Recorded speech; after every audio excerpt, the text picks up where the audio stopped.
All right, tonight or today rather, my guest is Coach Justin Hazelray from Warner Robins High School. He's an offensive coordinator and quarterbacks coach there, a longtime friend of mine. And what's most evident about him is that when I started my head coaching journey, this was my first hire as head coach.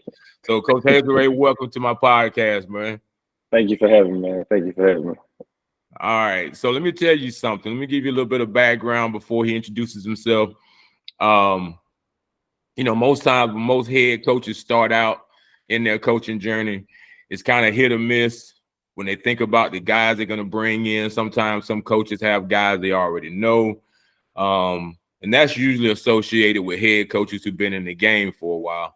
But when you come in as a new head coach, new school, it's your first time ever becoming a head coach, you're kind of rolling the dice. Well, I can honestly say when I rolled the dice on this one, I didn't get snake eyes. Like I didn't want to lose him, and no one told me that you were gonna lose him in about 2 years. So, but no, you find out it was for the best, and he has basically been the one I have spoken about so many times to other coaches, especially young coaches, as the example of what to do and how to follow that path to becoming a either offensive coordinator or a head coach. In his case, the offensive coordinator, but I know real soon he's going to be a head coach for somebody.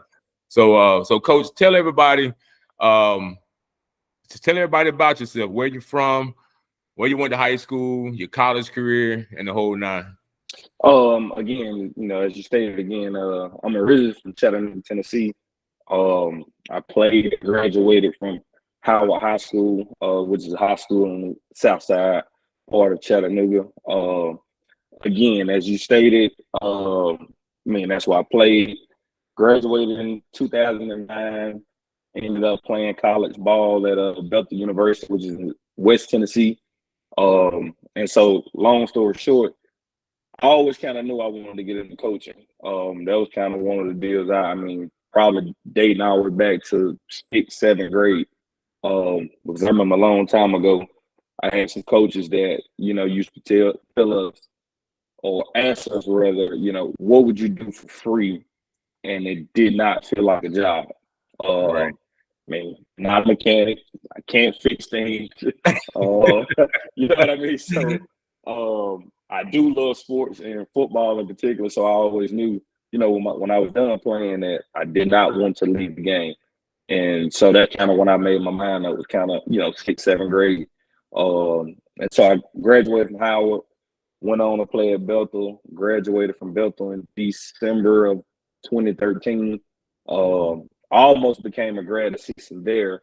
But kind of at that time, they were shutting down the grad assistant program. So I decided to, go back home over Christmas break. And then just kind of decide what I wanted to do and where I wanted to go from that standpoint. Well, as soon as I came home over the break, you had just got the head job at Howard. And so I remember talking to Coach Tarver, which is my head coach of high school. And so he was, telling me about you getting a head job. And, guess he talked to you about me and, one thing led to another. And I remember coming over to school talking with you. And I was on staff. So I was just grateful to get my start when I planned on going back to Bethel. Things didn't shake out that way. You ended up hiring me and, stayed with you for 2 years. And before I ended up moving on to another school in Chattanooga. But so that was kind of how I got started. And so ended up staying in the house 2 years, went to Chattanooga Christian for 2 years and ended up meeting a guy that got the offensive coordinator job at Valdosta High School in South Georgia. And so going from Chattanooga to South Georgia was a big eye-opener. Learned a ton and realized how much ball I did not know once I went to Valdosta, just from a organization standpoint, from a day-to-day operation standpoint, from an X's and O's standpoint, from a whole logistical standpoint. So I ended up staying there for 2 years, and then COVID season, went to Thomasville for a year, which is again another school in South Georgia.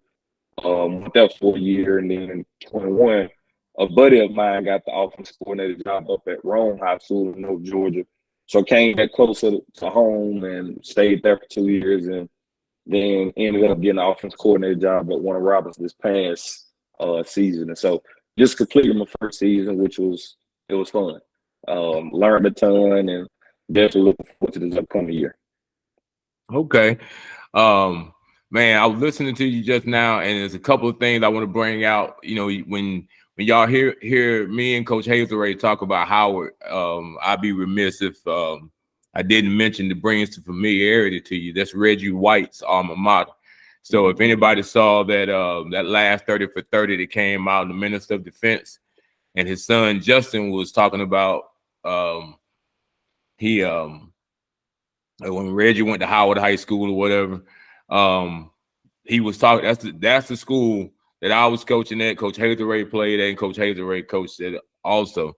I've told people, and Coach, before I go any further, you walk into that school, maybe not the main building, but when you walk in there into that gym, it's like a Reggie White museum when you walk in there. It is. It is. And like you said, as soon as you walk in, man, you know, big trophy cases and things like that, and they got, you know, old cleats, jerseys, you know, a bunch of different things that are definitely remind you of him. And so, you know, as soon as you walk into the gym, you definitely know you're in Reggie White's house for sure. Yeah, that's the best way to put it. And I thought about something you said too when you were giving your introduction. It's real poignant. So you said when you became an offensive coordinator and started moving around, you learned how much you didn't know about coaching. And I think that's real significant because on my end, I remember coming in as a new head coach at Howard and how much I didn't know. And the plate was full. How much I didn't know about some schematics and a lot of things that, you know, you come in and you go, I'm going to run this, I'm going to run that, until you get in there and realize you might have a car that's going to run, but you got to put some higher grade gas in that thing. Mm-hmm. You just can't put regular in there because it's different. And so that's one thing I learned. I never forget. I don't know if I ever told you this, but I remember when you left and you went to Chattanooga Christian, and you were after that first year, you were describing like how to run practices. Like you never understood. And I remember going, you know what? I remember how my former head coach was running his practices. And then I get to a new place and I can't run them like he ran them. So I was kind of flying off the seat of my pants a few times. Mm-hmm. And I never forgot that conversation I had with you, because I said, going forward, you got to go back to being that guy you were before you came there. So, and that's not a knock on the school at all. It's an approach to coaching. Like you were saying, you got to put more into it, and you got to dive into it. If it's what you love to do and it's not a job to you, then you got to you got to step into all of that. So, so real quick, so what were some of the things you learned? You talked about being at Warner Robins, coming in as offensive coordinator after being at Rome High School. So what were like some of the growing pains you had your first year as offensive coordinator? So one of the biggest things that I did take away, you know, from this first season was how organized and detailed that you need to be. I'm already an organized person, but you know, now when all eyes on you from other adults and coaches and the kids, I mean, you know, I had to be overly prepared. I'm talking about with practice organization, with film, with, you know, how we gonna run this play, to how is this period in practice gonna operate, to, you know, a kid is in trouble now, how are we plan to discipline this kid? And so from a holistic standpoint, I mean, I really learned how to be even more prepared and even more detailed than I had in the past. So that was first thing. And the second thing is, and I just got done talking about this a couple days ago, but not second guessing yourself on anything. Yeah. You know what I mean? Early on, there was a few times in the season where I make a call and, you know, it's like, dang, was that the best call? Or thought about putting a particular play in and then, you know, second guess yourself. The game is over and then it's like, man, what if I would have had that play? Or vice versa, you know? So really, really, really not second guessing yourself. I mean, if you feel it, call it. Because that's one of the things that I did really, really, really learn. It's kind of on the back end of the season was when I did go with my gut and instinct, it always worked out. You know what I mean? And it felt good. But if it worked, it didn't work. It just felt right when you went with your gut and your instinct. So those are probably two of the biggest lessons that I say that I probably learned within this first season. And again, you know, I like to tell everybody, whether it's a head job, coordinator job, even if you're going, you know, let's say from main grade to varsity position coach, to me, you're never ready until you sit in that seat. Oh yeah. You know what I mean? You can go to as many clinics you want, you can talk to people, you can do all this stuff, but until you're in this seat to where all decisions fall upon you, nobody's ever ready. I Right. mean, you know what I mean? Because I think I've been around some good people in the last few years to where I think that they kind of help shape me and help prepare me. But again, you're still not ready until you sit in that seat. So that was a few things that I say I learned within this first season. So let me ask you this. I had a coach one time, young coach, asked me this, and I think this is a good question for you to answer. Was coming up, this guy was a receivers coach, which I'm sure you can relate to. Mm-hmm. And they were running, you know, in the time that, you know, he was trying to work his way up to be an offensive coordinator. He was devising his own scheme. What he said, I want to have all my stuff together. So when I get that job as an OC, I can come in and put my offense in. All right. Well, what he found out, he got hired as an OC. But when he came in, the head coach said, no disrespect, but this is the offense I run. And you're gonna run my offense. And the coach didn't take the job. Mm-hmm. So my question to you, and this would be a question that I want your opinion on as it relates to the young guys that'll be seeing this podcast, is for a young guy coming in who went through the scenario that I just mentioned, what do you think would have been, I won't say easier, but do you think guys should or should not completely shut off any opportunity like that? Because they can't run the offense they wanted to run? So the biggest thing I tell you with that is if you're not flexible and adaptable as a coordinator or even as a position coach, yeah, you're gonna struggle. You know what I mean? Because again, whether it's coordinator or whoever, offense, defense, especially, I can have an idea that, hey, this is the system I'm going to run. These are the players I'm going to run. What if I get in and those kids don't fit this mold? Am I just going to sit and blame everything on the kids? Or am I going to do my best to adapt and put these kids in a better situation? You know what I mean? So that's the first thing is you got to be adaptable and flexible. So I think that's where I've been fortunate to where I've been around a few different people that run different schemes, that does things differently. So where I've seen different things and I can adapt to whatever scenario and situation you put me in. But I think if I've only been around one person or one organization, then I only know one way. So yeah, now I'm handicapping myself. Right.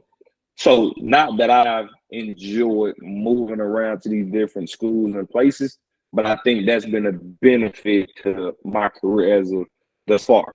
You know what I mean? It's because I've seen people that run a spread. I've seen different people that run spread, but then run the ball more. I've been around. My first few years of coaching, I was in my wing T offense. You know what I mean? And so, Yeah. so I've been around different people. So I definitely think young coaches need to be adaptable. There's a book called Adapt or Die by Doug Maddox. If people ain't familiar with him, he's an R4 guy. I ain't gonna get into all that right now, but Doug Maddox, man, in that book called Adapt or Die, he definitely speaks to what I'm talking about. As a coach, whether I'm 1 year in, whether I'm 30 years in, you always have to have the ability to adapt or you're gonna die. You know what I mean? And so speaking to that coach, or that scenario, whether what you were talking about, in my opinion, I probably would have taken a job. You know what I mean? There's a way for me to get what I want to do within what a head coach wants. Because no matter where you go, I always got to do whatever the head coach says. I'm not the head coach because it's not my program. You know what I mean? So if I go take a job and the head coach say, "Hey, we're gonna run the ball 50 times a game," then guess what? That's what we got to do because it's the head coach program. Now we can have conversation discuss, hey, maybe we're better doing these things more so than this. But at the end of the day, I got to do what the head coach wants. So I definitely think young coaches or coaches in general need to have the capability to adapt. Because again, they're speaking to adapting. Like, if you ask me, I love to throw the ball. Now, don't get me wrong. I know you got to run the ball and win championships, but I'm probably going to throw the ball first if you ask me. Well, coming to one of Rodgers' past season, we had a quarterback that was more so of a scrambling type quarterback, not necessarily drop back, throw it 35 times a game. So we went through the spring, summer. I started to realize who he was as a quarterback. So I ended up having to adapt and change our offense, so to speak. You know what I mean? And then, so we go through that phase, and then we had a transfer guy come in week 2. Week 3 of the season, and he was more of a drop back passer. So here I was again having to adapt and change to what he was. So again, I just think, man, the more flexible you are, I think the better you will be, and the better your kids will be. Because ultimately, that's what we do. So if the kids don't produce, we don't have a job. That's true. So as a coach, you got to do what you got to do to put your kids in position to win and to make plays. So again, I can have a particular set offense style that I want to do, but if I don't have the quarterback, the running back, the O-line, the receivers to do what I want to do, I have to adapt and change. Like, there's no ifs and buts about that. So I definitely think, man, just people need to learn to adapt and change. I agree, and it's not just on the coordinators; it's on the head coaches. Because I'll admit, at one point, I was an old man sitting on the front porch yelling at the kids to get off my lawn because I was stuck in my ways at one point. I was, had made a name for myself, a single wing guy, and I was like, man, the game was changing. It was evolving to where, especially when all the rules came in about concussions and all this stuff, which, don't even get me started in there, which I think is somewhat extremely overblown. But I mean, it's factual, so I'm not dismissing it. But I harken back to like when Saban brought Lane Kiffin in. Yep. He didn't change his offense. He didn't change his philosophical approach to how he ran his offense. But what he did was he says, okay, this game is changing, and Kiffin didn't come in and make wholesale changes. Correct. He made what Saban was trying to do more efficient. Correct. He brought in new ideas without changing the overall scheme of things. So I think with a lot of young coaches, what I try to emphasize to them is, we have to adapt as coaches, as head coaches, because younger guys have newer ideas, newer things.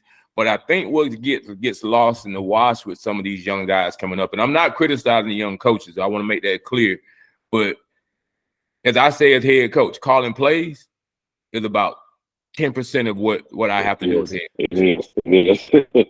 And as a coordinator, because on Friday night, you're on cruise control. Yeah. The game is doing its own thing based on what you went over that week. But when I think a lot of your offensive coordinators, what I've told these young guys, I was like, man, like, and I'm gonna get you to speak on this, is you got to understand that when you get up there Friday night and you're calling the plays, you got to have a system. You got to feel comfortable with what you're doing. And like you were saying, not second guessing yourself. So like a head coach, you know, I call my own plays just because I just like calling plays. Right. But at the same time, I got to be 2 plays ahead. Gotcha. So my assistant coaches always look at me and, you know, you get them trying to tell you, well, coach, let's run this. I'm going, y'all, I'm 2 plays ahead. Yeah. Like, I'm not in that moment right now. So as I was saying, and I want you to speak on this as it relates to, you know, just the play calling and the scheme and all that stuff. Go through what a normal prep week. I think a lot of young coaches need to hear this.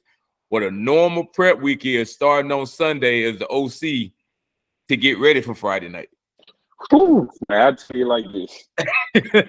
I can definitely tell you probably Sunday through maybe Wednesday are 16, 17, maybe 18-hour days.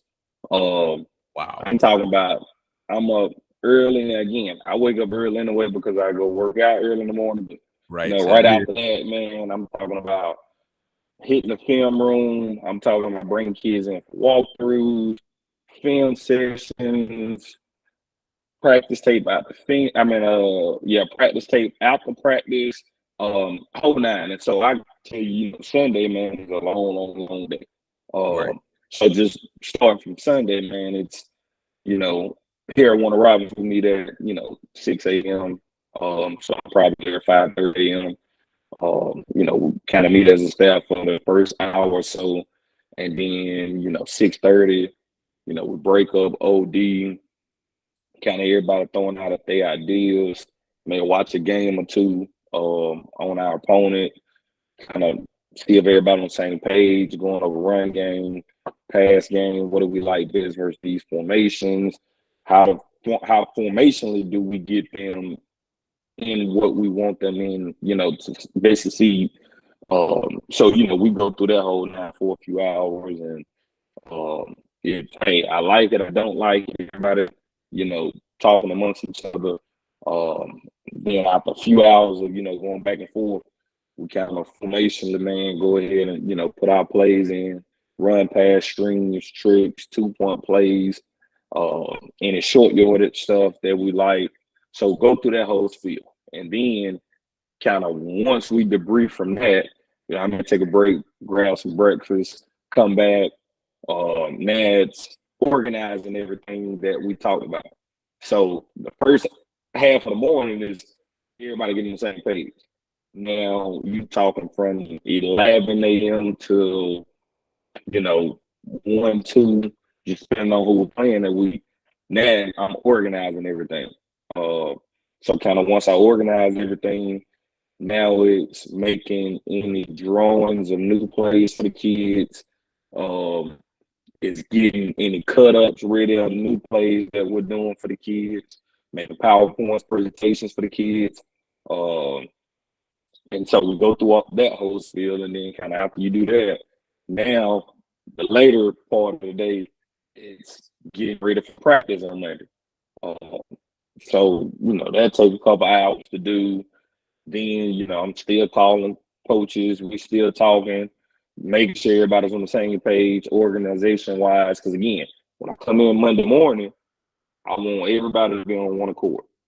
I want presentations and all to have been sent to kids.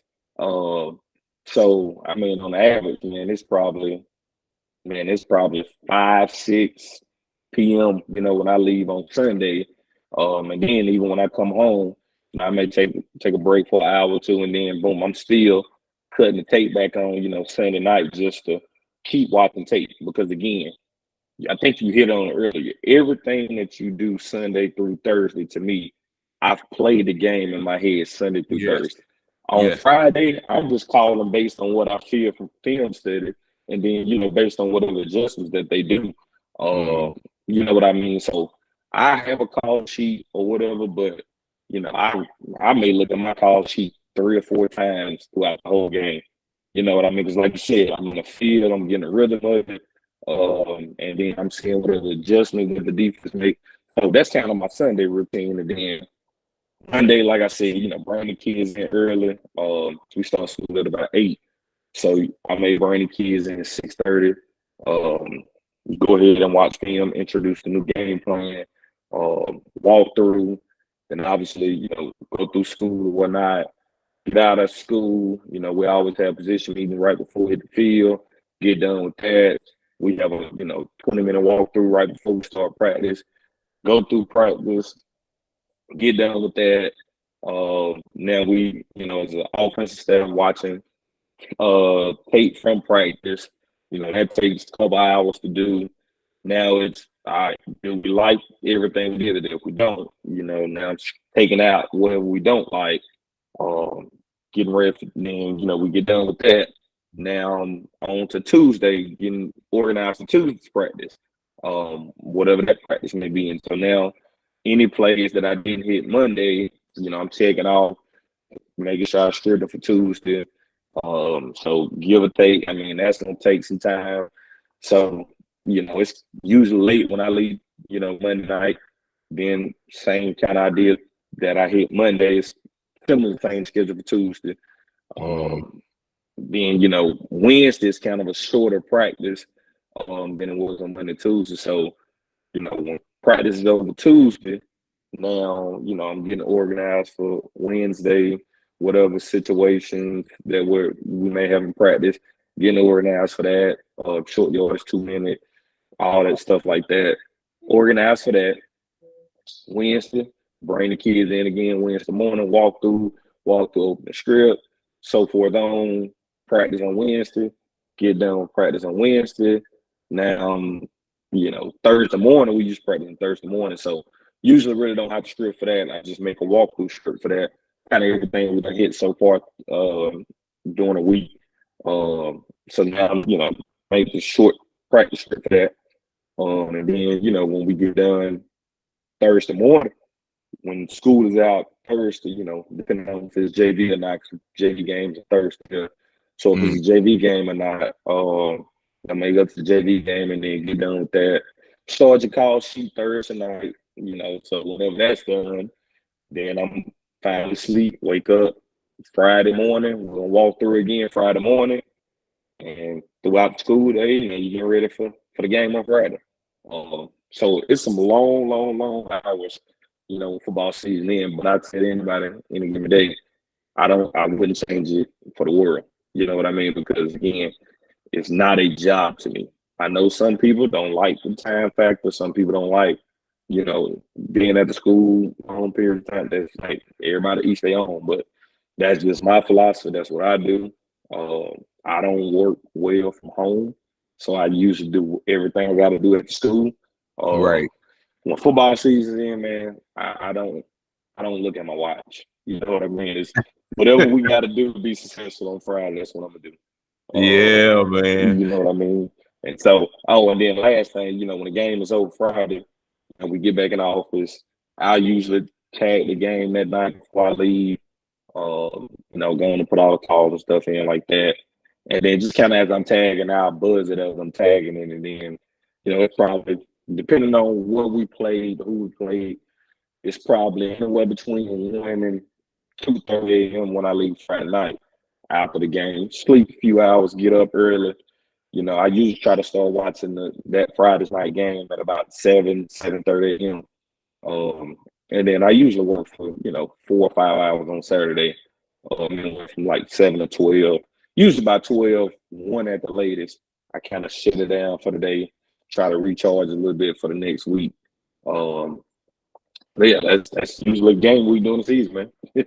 Wait, and see, what's funny when I'm listening to, not really funny, but like it is funny because, and I try to tell a lot of these young coaches, when I was listening to you speak just then, I didn't hear you talk not one time about what plays you were gonna run. Yeah. I didn't, you know what I'm saying? Like, I try to get that message across to these young guys. Like, and again, anybody watching this, I'm not bashing young coaches by no stretch of imagination. There are some great great young coaches out there. That's why I have him on here, because he is one of them.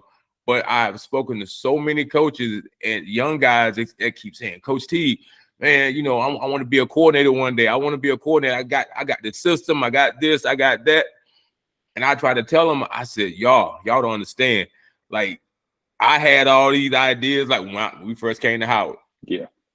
I was going to run pistol, and I was going to be – I had sat there and watched all them Colin Kaepernick videos from Nevada. We were going to be pistol triple option, running split flow zone and all this. And that went out the window real quick. Yeah. That's how and I'm good. I had all that time to come up with this, but I gotta do itineraries. I gotta find team meals. I gotta do. It was so much prep where my head was spinning. And so something else you mentioned too, when you were talking about the time factor, like I remember being that guy, being an assistant coach. And I was in a system where we were in too tight and we ran the ball or maybe threw the ball maybe one time a game when I was in Arkansas. And I remember those long practices, them long coaches meetings. And I went into it, being a young guy myself, going, man, when I become a head coach, I'm going to make sure my coaches don't do this. And not knowing this man was going to the third round of state playoffs every year. Right. And it took me to become a head coach probably about 4 years into my head coaching career to realize it's got to get done. It just is what it is.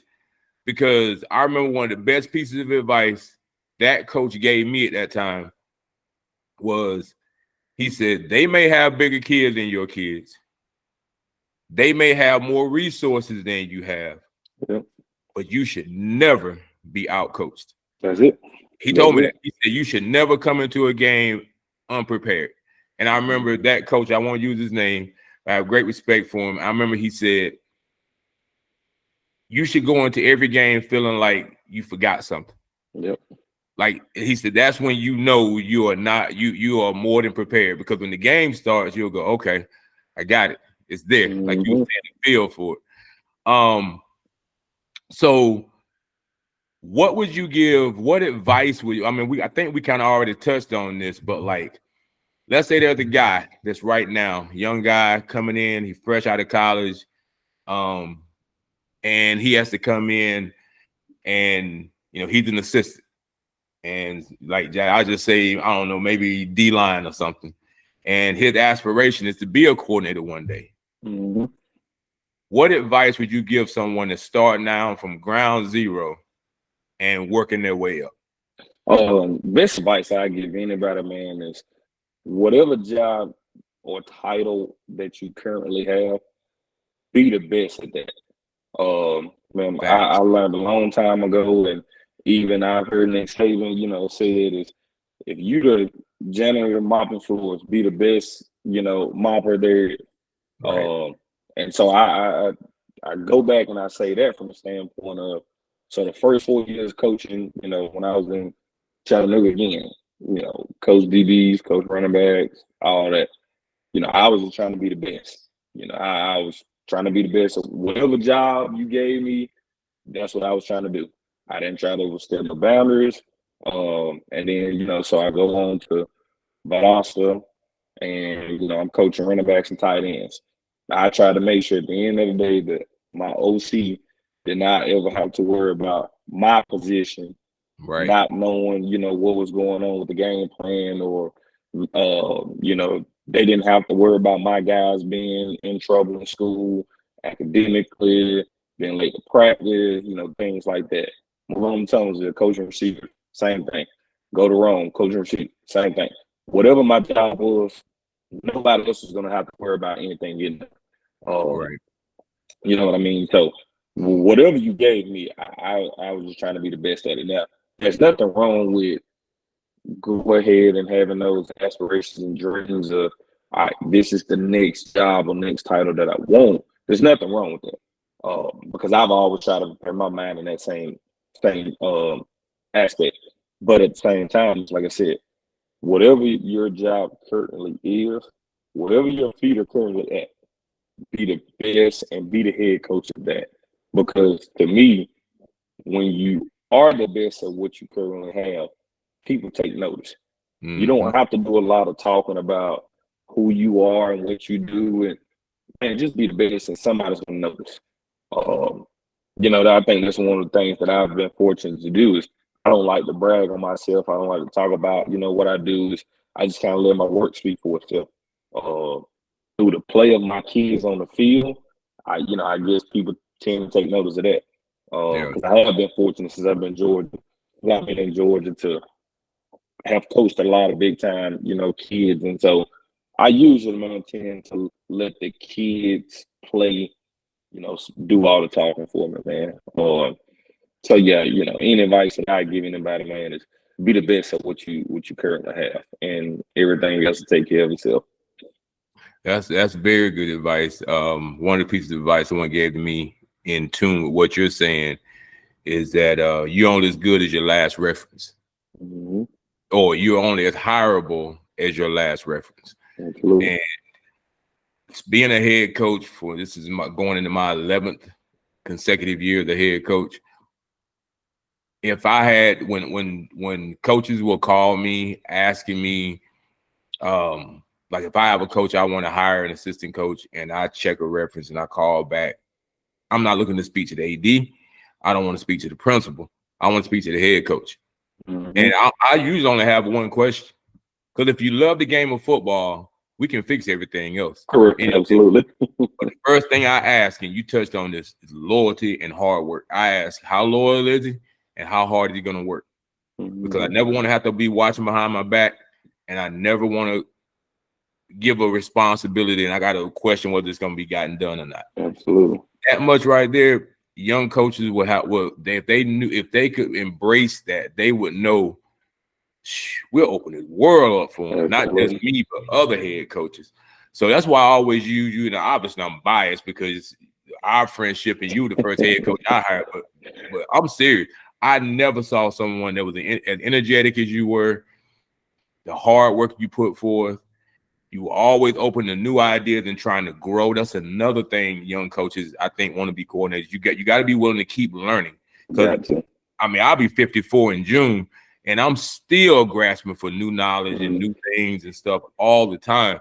So, man, so not to cut you out, but go ahead. To speak to exactly what you hit on.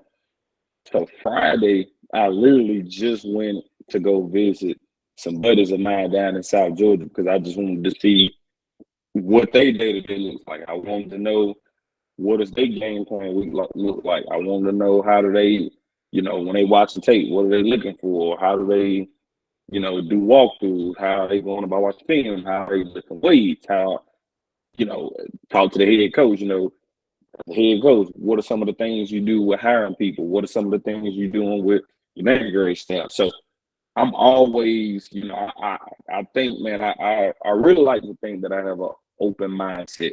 And I was just telling a buddy of mine this early last week. The day that I started realizing that I have a closed or fixed mindset, I'm done. Yeah. You know what I mean? Because the moment that happens, like your career is about to go the opposite way. So I definitely tell people that, you know what I mean? And then so to hit on the other thing that you just hit on, I think since I've been doing this 9 going on 10 years now, I don't recall ever getting a job off of my resume that's on paper. Yeah. Every job I've gotten has been because somebody else called somebody else and they have some good and they have some bad to say. You know what I mean? So I just try to impact and be good to everybody. And when I say everybody, I mean everybody. So like even as a coordinator, like I literally when I first got to Warner Robins this past season, I when I whole 9th grade staff and I told everybody, I said, look, y'all can have the approach and the mindset of, hey, you just 9th grade and that's all you're gonna be. I said, I don't want you to think that. I said, every person sitting around here, put titles out. I said, all y'all are coaches. So if you got an idea, as long as you are working and you're here, I'm gonna listen. Now I said, will I go with everybody? I can't. I said, but You may bring up an idea week 1.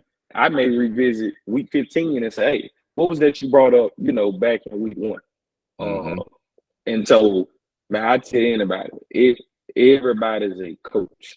Yeah. So, and with that being said, whether you're head coach, coordinator, whoever, you never know who you're encountering, because that same ninth grade coach that you may have disrespected can turn around and be a head coach somewhere down the road, and you may need him in return.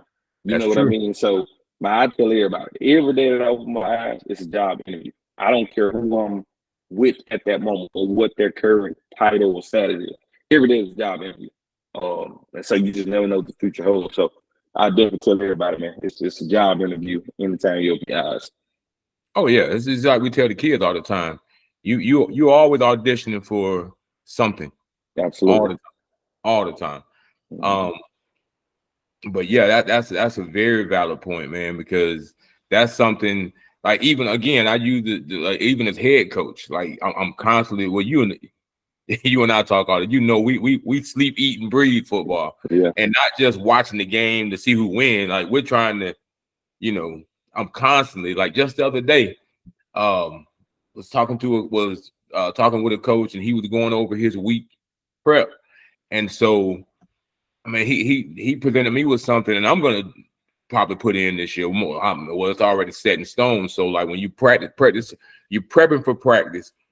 Football is in 3 phases. You got offense, defense, and special teams. Mm-hmm. And the one area that admittedly in high school football doesn't get as much attention as it needs to is special teams. So I always use our seventh period athletics. If I was at a school blessed to have them, you get it in the South. Up here, I don't think they understand the concept behind that, but that's an argument for another day. But I use my 7th period athletics. I cover special teams, and I did it every day. So by the time we hit practice, if 7th period was 45, 50 minutes, well, 50 minutes takes 5 minutes for them to get dressed, get on the field. We use 7th period for that. And then we alternated, and then like the next day, we'll be in the weight room. So we got a good hour of it without compromising the periods in practice. Right. Coach was telling me, so Monday's usually a cleanup day, right? What went wrong on Friday. They devote their whole practice on Monday to special teams. They put everything in, get it done. Now, he's at a smaller school in Florida, right? So they can, you can kind of do that there, but I don't have 7th period athletics here. We're on blocks. I don't have like 4th block athletics. So that's something I'm gonna probably end up putting in this year. Simply because sometimes we have to play schools in in that DC area and Baltimore area. Those games may have to be on a Saturday. So a lot of those schools don't have lights and things of that nature. But so what I want to end on, I want to do all my podcasts like this. We talk a little bit of ball. So I'm gonna hit you with things that OCs have asked me that give them problems. And so I mentioned one of them to you, and that's this wave now. After everybody saw Georgia win national championship last 2 years, and Kirby was running that tight front. So I want you to speak real quick on may not necessarily be real quick, but just speak on what problems tight fronts present and how you attack tight fronts in your run scheme. So I mean, most folks, man, typically when they play in a tight / mint front, the whole goal behind it is usually to try to stop inside zone, because inside zone or some variation of inside run is usually the base of the staple of most, people nowadays. So that's usually what, folks are trying to gear towards that. Now, again, if you're smart from an offense standpoint, they give you a full eye and you want to run the inside zone, just arc that thing, boom. Now I read the full eye. There's different things you can do. Right. You know what I mean? So that, to me, that when I see mint front, that's what I immediately think. So with that being said, again, I'm gonna block it a different way, or in my game plan, I'm gonna just have different runs, you know what I'm saying, to alleviate that. So that's definitely what I see when I study film or things like that.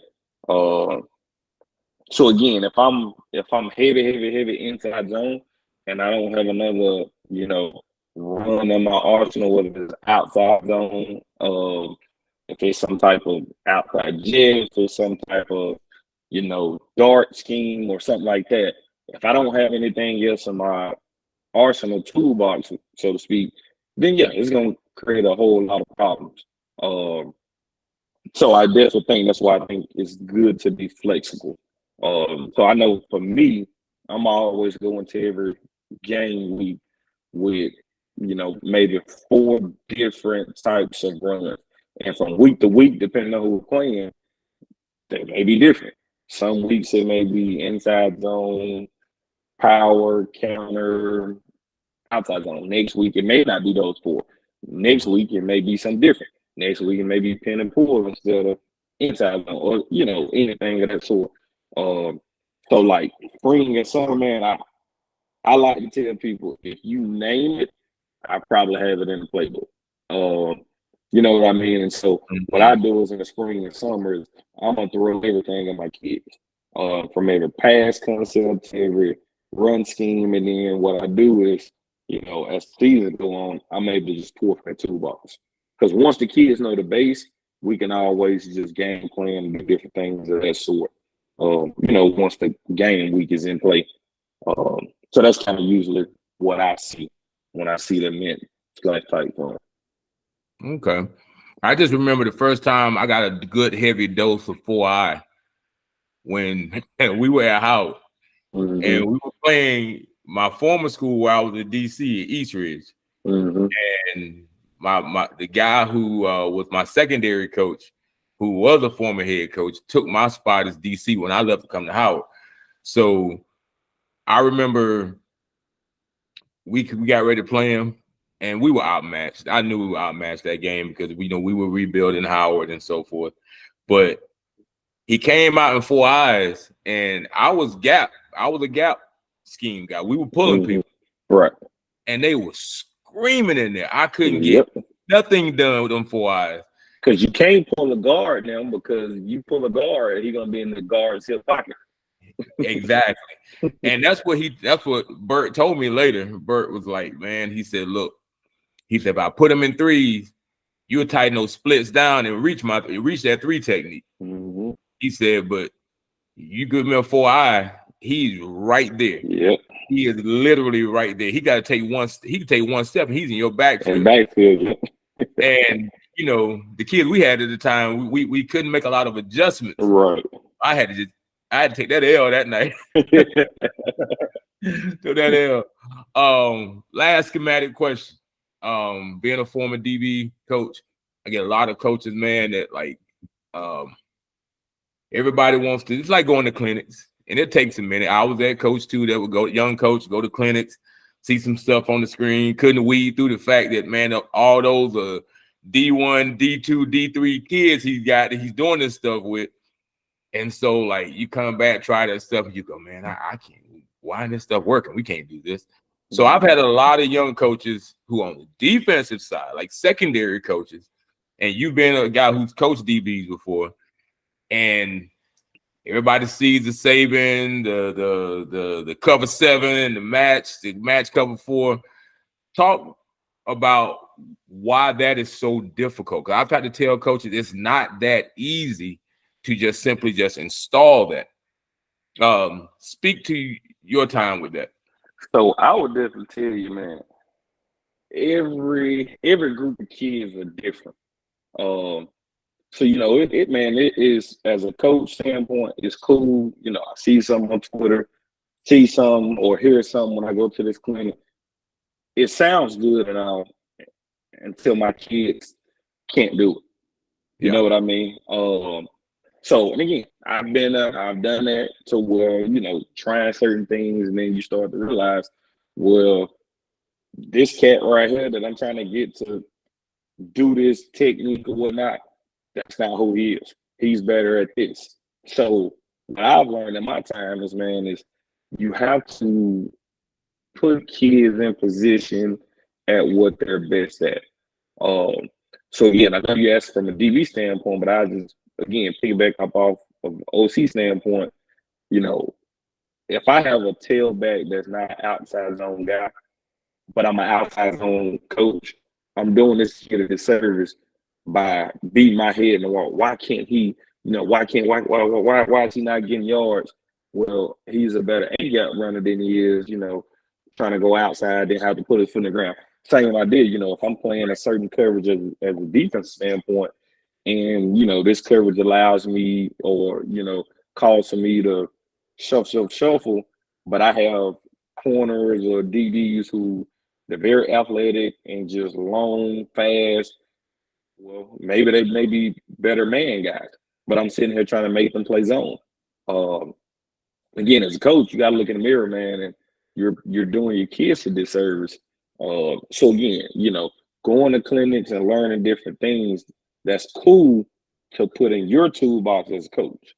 But now, from year to year, you got to decide what does my kids do best, and then that's what I need to put them in. I can't ask a kid to do a certain coverage or a certain technique, you know, from a DB standpoint, if that's not who they are. Yeah.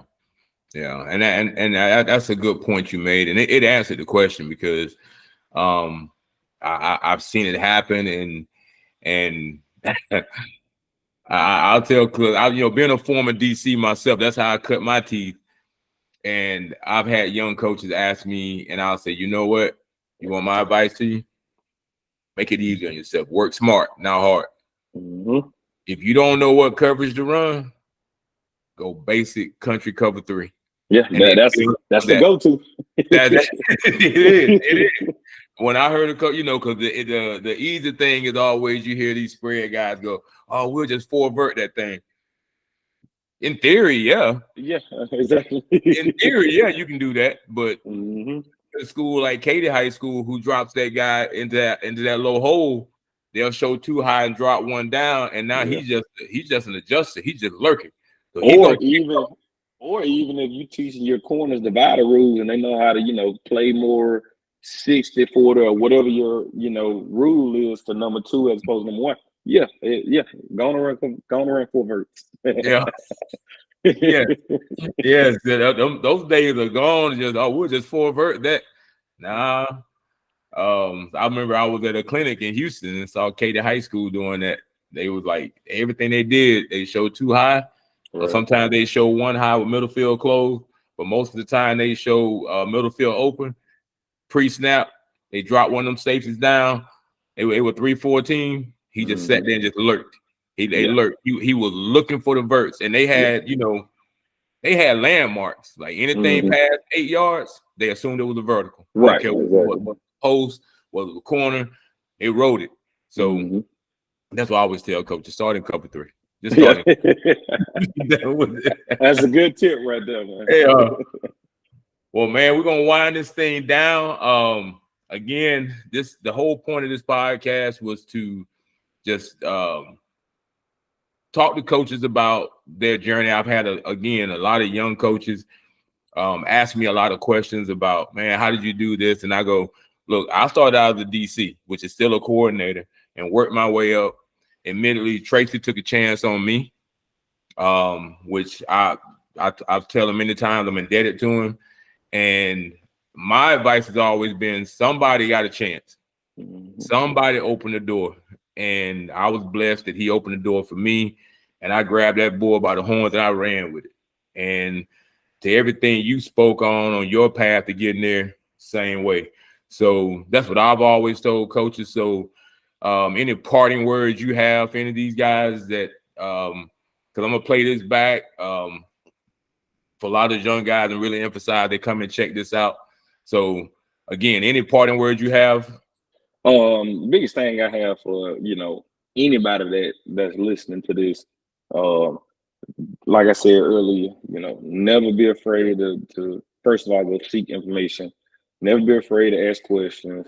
And, the biggest thing, man, is always have a growth mindset. Continue to learn. And I don't care if you're 1 year in and you're 30 years in. keep learning because the game is constantly changing. You know what I mean? Is football is almost in a sense, coming back in full circle to where folks are starting to use a fullback again. We all know that went away for a while, and so football is constantly changing, man. So you definitely want to stay on the cutting edge. And usually, man, the coaches that are on the cutting edge side of things are usually the ones that are successful and continue to make strides. And so keep learning, keep growing. And if anybody ever want to reach me, you can definitely reach me on Twitter at Coach Hazelray. It's my Twitter handle. DMs are always open. Whatever questions you may have, or you just want to reach out, talk ball. I talk ball 24/7. Coach Teague and I do this all the time.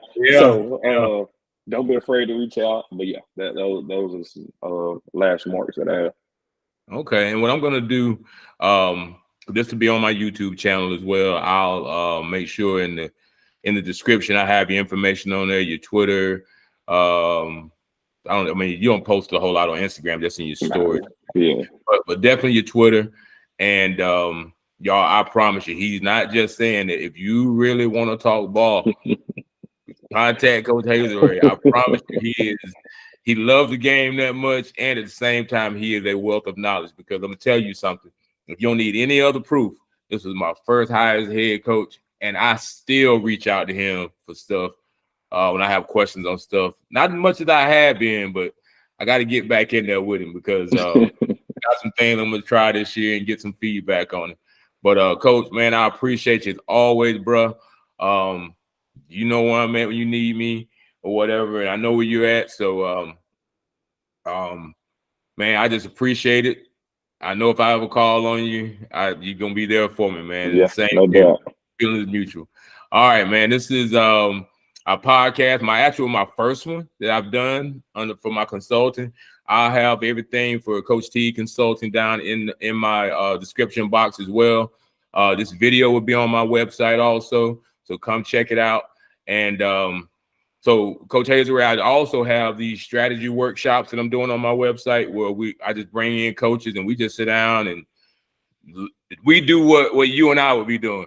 Yeah. And I just bring in coaches. So I had the first one about a month ago. It went pretty good. Had some coaches who couldn't show up, but the coaches I had in there, it was a large enough crowd that, man, you'll be surprised how many coaches is just they're looking for stuff. Like, man, like I'm getting this front. I don't know how to handle that or so forth. The practice stuff, just everything. So I'm gonna reach out to you for that. If you know any other coaches when I get ready to announce it that want to come in, man, welcome them in, and we'll go from there. But thank you again. And y'all, this was Table Talk with T with Coach Hazelray. Coach, I will talk to you soon, man.